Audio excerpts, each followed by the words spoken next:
Chances are you know about Jeffrey Epstein and Ghislaine Maxwell, but Netflix is bringing a new documentary called Ghislaine Maxwell, Filthy Rich, that dives more into Maxwell's life, with a special emphasis on how her wealth may have played a part in allowing her to perpetrate her crimes. So, does this documentary offer up anything new?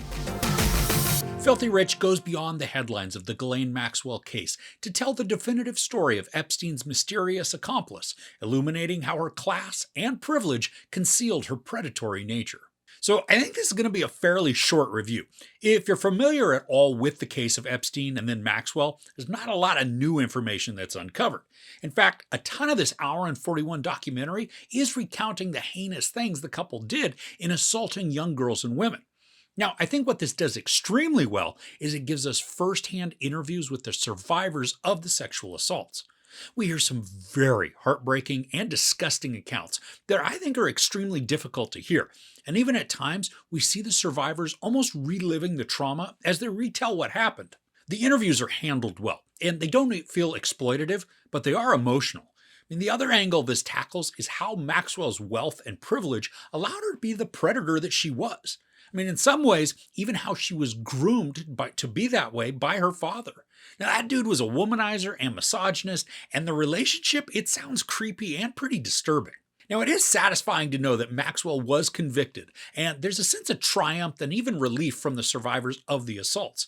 So at least this has a bright spot in that justice was served, even though it really did take a long time to bring her to justice. For the storytelling portion of this, the film bounces back and forth between the years. There are on-screen visuals to let us know when events were happening, so it is easy to keep track. But in some ways, it would have been more streamlined to just tell this in chronological order, even if we start near the present and then go all the way back to then build out everything that happened. There are moments within this that do examine wealth and privilege, not just with Maxwell, but also with Epstein. But I think this could have gone even more in depth with all of the connections the two had in the financial, political, and entertainment world. They were connected because of their money, which then allowed all the terrible things to occur and then to continue to occur. And they were almost given passes because they were rich and not examined to the fullest extent like an average person would be. So all in all, this was just an okay documentary.